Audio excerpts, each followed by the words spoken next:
Hey guys, this is Justin. Hello and welcome to another video. We are continuing our coverage of the season finale for The Mandalorian, and it's kind of sad because we're at the end of it. The season, I'll be honest, did not live up to my expectations. There were some really good parts, there were some bad parts. Today, however, I want to focus on things that I was super wrong about. A bit of a mea culpa, I guess. And mostly I'm going to talk about the finale, but there are things throughout the season which I predicted that just did not pan out. Some of them were wild speculation. Others I felt a lot more confident in. Going back to the first trailer, I thought it was possible that these guys, the little cave dwellers we found on the surface of Mandalore, could end up being the Tong, the sort of ancestral Mandalorian species. Now that was just wild speculation, could have been a fun connection, obviously not. I wasn't super far off though. These ended up being the Alamite, another native species to Mandalore, which had previously been relegated to the flats, the inhospitable territory between Mandalorian cities, but we see them moved into Sundari because, well, there's no Mandalorians there. That one, I can't say I was disappointed about being wrong. However, keeping on the Mandalore track, I definitely thought that this domed city was Mandalorian. Now, there was always a bit of oddness there because the domed cities on Mandalore, like Sundari, were built specifically because the planet was rendered inhospitable through centuries of warfare. This, however, seems to be a healthy and verdant planet. My guess was maybe it was Mandalorians remaking the domes of their past, but no, it ended up being just a random city which happened to be domed.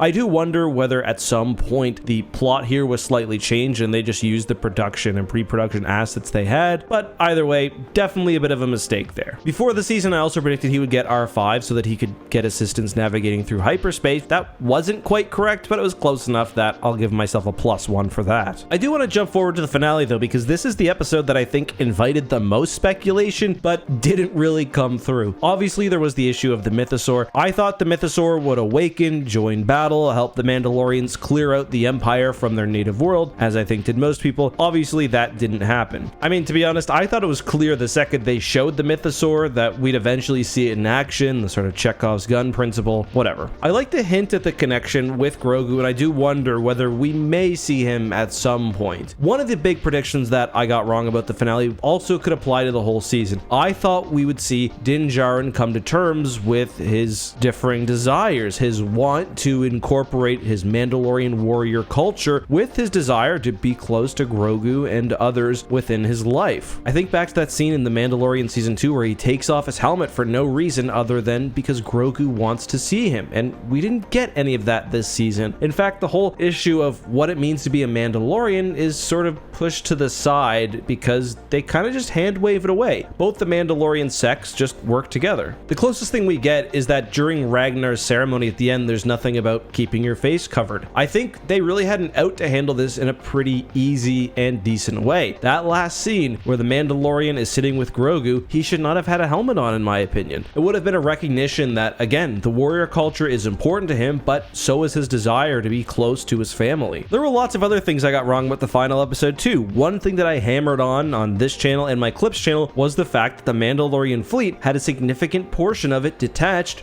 during its jump to Mandalore. Some people pointed out, oh, it could just be an inconsistency, but no, I was certain. ILM is too good. They have a consistent number of ships going in, it arrives, that number is consistent as well, but that was never really paid off. And I do think it's possible that it was going to initially be a plot point, whether the Mandalorians were going to go get reinforcements or they had a second mission on the planet, I don't know, but it was never really explained, and I find that disappointing, especially because the episode was so short and there was a major component that was never handled: the space battle. I've already harped on this a lot, so I'm not going to be a broken record, but the TIE Interceptors and the TIE Bombers, they dominate the Architans and then they sort of just disappear. We never see what happens to the Mandalorian transports after they drop their troopers off. We never see what happens to the 5 Gazantis or however many they actually had, and that's just bizarre. I really think that calling in the Mandalorian reinforcements would have been a nice other element to the episode. You would have had the space battle running concurrently with the ground episode, and you would have been able to make it a bit more exciting by reintroducing characters like either Fen Rao, Sabine perhaps, Boba Fett. It just seems so obvious to me that I'm kind of shocked they didn't do it. And there were just so many parts of the episode that felt like that. The decreased runtime or something writing-wise just really messed up the flow of things. This isn't really a prediction that I missed, but how the Mandalorian was rescued is just nonsensical. My other prediction involved the state of Mandalore itself. I thought we would learn more specifically about Moff Gideon's plans for the planet and what he had been doing. Now, admittedly, this theory hasn't been written off yet, and I guess it can't really be wrong, but my theory was that Mandalore's not quite in as bad of shape as we're led to believe. Specifically, the disturbance and the interference around Mandalore preventing communications from the planet's surface to orbit is something artificial being produced by the Imperial base. The reason why I say that I guess implicitly this has been made correct is because we do see Moff Gideon calling his friends on the Snapchat group chat in episode 7, but I expected that to be an actual plot point in the episode, and obviously it wasn't. I guess those are the main predictions I got wrong. I sort of saw season 3 going like this. The weird thing is there weren't any really big surprises, which I would not have guessed going into the season. Like, I don't want to be able to predict exactly what happens pretty much before the show starts, but I don't know. Before we leave, I will take a gander over at the hashtag AskGetQuestions and see what we got in the tank. This one's pretty good. It's from Wright, who says, do we know where any of the Ghost crew were during the major battles of the OT, like Hoth or Endor? As far as I'm aware, we know pretty much nothing about the specifics of what Zeb did up until he joins the New Republic. Same, I believe, is true for Sabine. However, we know a decent amount about Hera. Hera has actually been fairly prominent in new Star Wars canon material. She was in the Alphabet Squadron trilogy. She was in the Star Wars Squadrons video game. She's been in a variety of shorts and maybe even some comics as well. Anyway, during Rogue One, if you look carefully, you can see the Ghost at the Battle of Scarif with Hera and Chopper in it. And we do know as well that she participated in the Battle of Endor. She, I believe, was stationed at Hoth for a while, but wasn't there for the actual Imperial attack. And she also participated in major battles after the Battle of Endor, including especially the Battle of Jakku. And I assume pretty much wherever Hera goes, Chopper's there with her, probably committing war crimes, insulting people, using the worst slurs imaginable. You've seen Rebels, you know what he's up to. But guys, that's all for today. I hope you enjoyed this video. Any questions you guys want to see, any breakdowns of The Mandalorian Season 3 that I haven't done yet, any lingering questions you would like me to answer, please let me know down below. Otherwise, I'll probably go back to just Legends lore until Visions and Jedi Survivor, and then eventually Ahsoka. But until then, see you soon, and may the Force be with you.